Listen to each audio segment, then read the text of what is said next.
Hey guys, what's up? This is Matthew Davis Media once again. Welcome back to another movie review, aka After I Saw Him. This time is going to be on Jumanji 2, 3.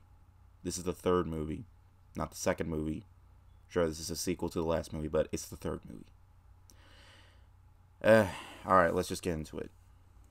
Jumanji, The Next Level. It's the third movie in the series, and my cats are running around the stairs if you're wondering. Anyways, in this movie, few years after the events of, this is really confusing now. All right, the second movie. All right, Spencer, getting into a little trouble with his girlfriend, so he goes into Jumanji because he feels a lot more better there, even though clearly in the last film they destroyed the video game console, but he fixed it, and now he decides to be an idiot and goes back into that world. So his friends and his grandpa and his old partner have to go and get him back, and we got another adventure. So, surprisingly, Welcome to the Jungle was actually pretty entertaining, believe it or not. I had a fun time with it. I didn't like it as much as the original Jumanji with Robin Williams, probably because, it's not as tongue-in-cheek, just like these movies are.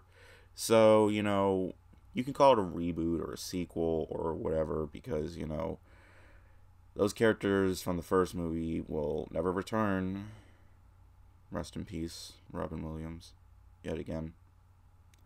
But this movie was pretty fun as well. I'm not gonna lie. It's definitely not as good as the last movie was. In fact, this movie is pretty much the same, just with new characters, and the fact that body swap. Well, the body swap was pretty funny, and I think that was the funniest aspect of the entire movie. Some of the jokes worked, some of them really didn't. Most of the funniest ones, once again, are in the trailer, but because, they're already shown in the trailer, and when they're shown in this movie, it's kind of predictable. Also, some of the visual effects are clearly green screen, but some of it's noticeable, some of it isn't. But the second movie had noticeable green screen, so that's fair enough. All in all, for this film, I can say, for the most part, it's proper enough, and it knows exactly what it's trying to be. It's trying to be a good enough sequel. It's trying to have a lot of fun to it, and for the most part, it is entertaining enough. But it's pretty much the same, like I mentioned before, just with Danny DeVito's in the movie, slightly as the main character's grandpa, and he was honestly the one of the best aspects of this movie. I thought he was really entertaining, and as for everybody else, well, Dwayne Johnson, Kevin Hart, they're just the same, video game characters from the second movie, just, with the different characters playing as them.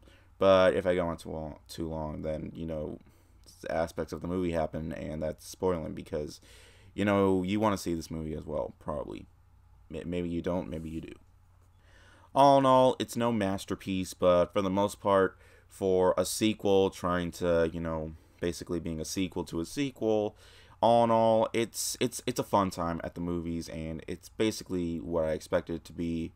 It wasn't too stupid, it wasn't too boring, and it's a pretty well paced film, so it'll go by super fast. So all in all, I had a fun time with this movie. I'm gonna give Jumanji 3 a 3.5 out of 5. So yeah, all in all, it's kind of what I expected.